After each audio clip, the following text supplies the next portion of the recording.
Muito bem, queridinhos do Mundo Edu, sou o professor Bussunda e nós estamos aqui trabalhando nesses assuntos importantíssimos para o Enem. Hoje, o mundo entre duas guerras mundiais, o mundo entre a Primeira e a Segunda Guerra Mundial. Vamos lá. Olha só, gente, a Primeira Guerra Mundial, a gente precisa elucidar ela primeiro para começar a entender tudo que vai acontecer depois dela.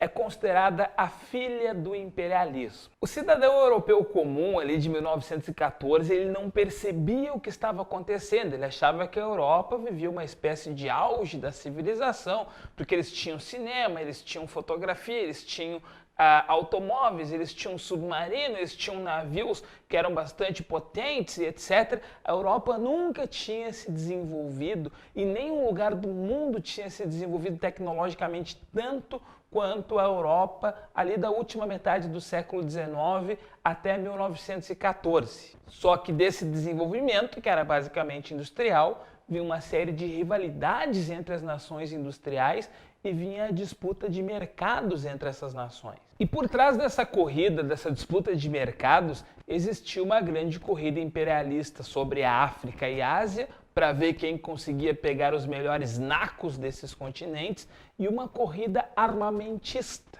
Junto com isso, começaram a aparecer movimentos nacionalistas, como o pan-germanismo, que apoiava a aliança entre a Alemanha e a Áustria, povos alemães para a expansão, o pan-eslavismo, onde os russos tinham interesse, por exemplo, na região balcânica, onde tinha a Sérvia, que eles diziam que também era um povo eslavo, e coisas do gênero. Devido a disputas imperialistas, disputas de mercado, conflitos nacionalistas, os europeus foram se organizando de maneira secreta em alianças como a Tríplice Aliança e a Tríplice Entente.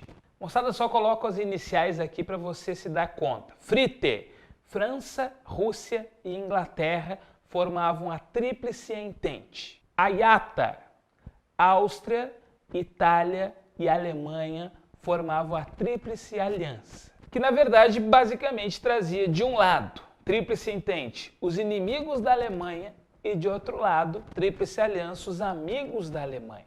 Vejam, eu não estou culpando a Alemanha pela guerra, eu estou dizendo que a Alemanha é um dos centros através do qual se formará a guerra. Mas, depois da Primeira Guerra Mundial, os aliados que venceram a guerra vão culpar a Alemanha. O fato, moçada, é que o barril de pólvoras estourou em 1914 quando assassinaram o arquiduque Francisco Ferdinando lá em Sarajevo, na Bósnia.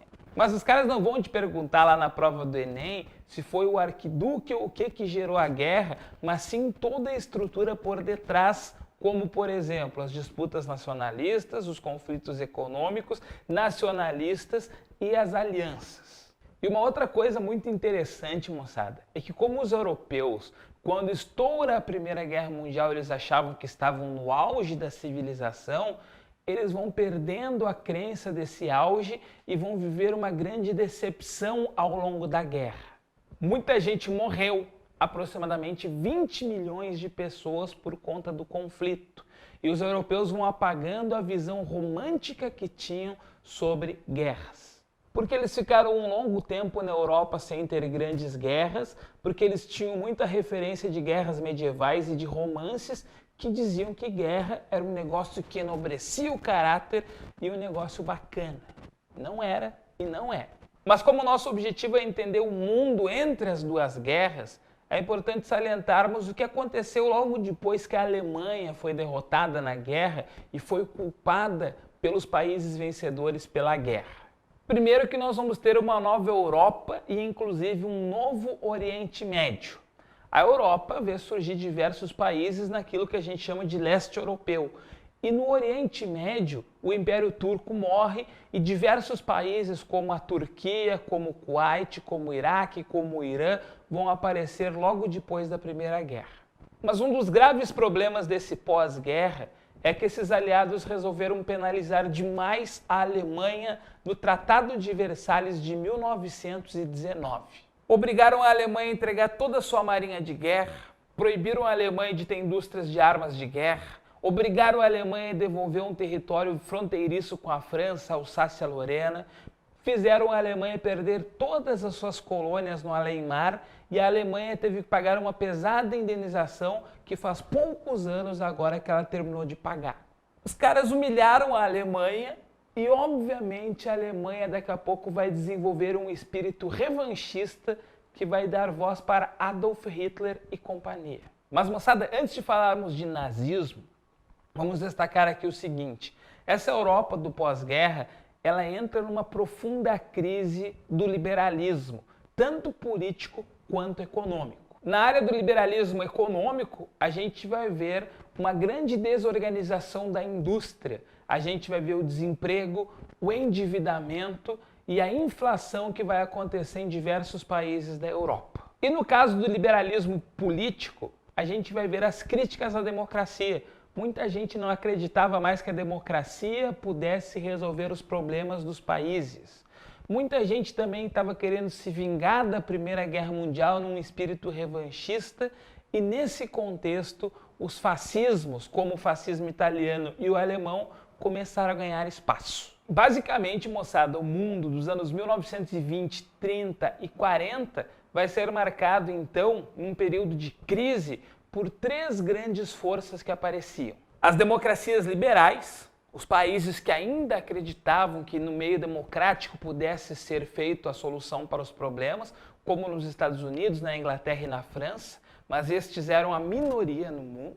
O socialismo, que nasceu com a Revolução Russa de 1917 e se estruturou na União das Repúblicas Socialistas Soviéticas, que apontava um caminho econômico diferente do que aquele do capitalismo que até então era vigente. E os regimes fascistas, tanto fascismo, quanto nazismo, quanto salazarismo, quanto franquismo e outros, que são regimes fortes, de governos que vão intervir na economia e que a gente chama de regimes totalitários. E aí você preste atenção, o programa do Enem cobra fascismos e stalinismo da União Soviética como regimes totalitários. O que são esses regimes totalitários, na verdade? Um regime onde o Estado se sobrepõe ao indivíduo, onde existe um Estado com um controle total da situação. Normalmente a gente caracteriza esses regimes como não democráticos,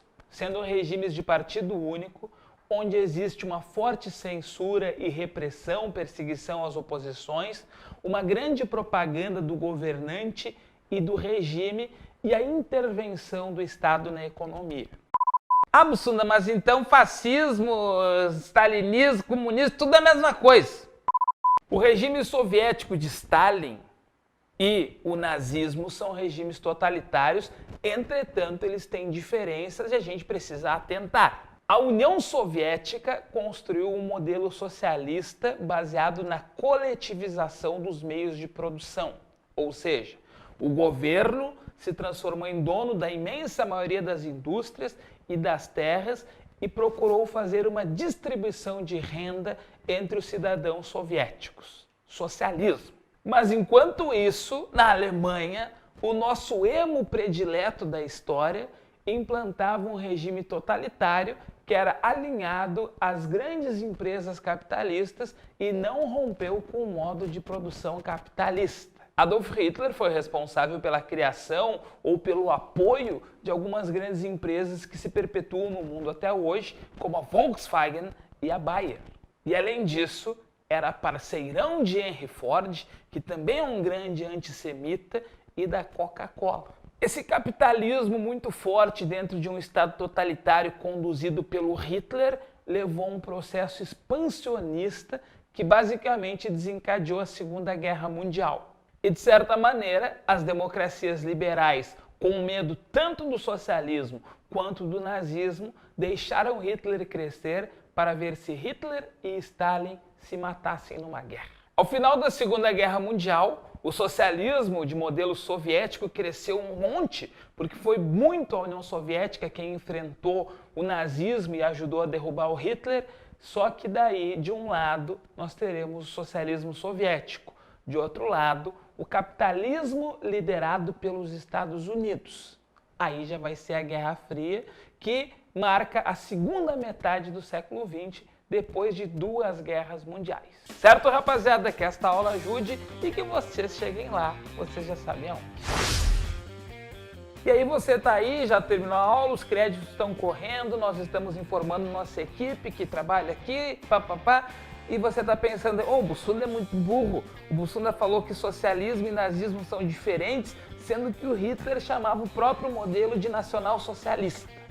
Meu velho, nacional-socialismo é tão igual ao socialismo quanto cavalo marinho é igual cavalo. Bussunda wins. Perfect.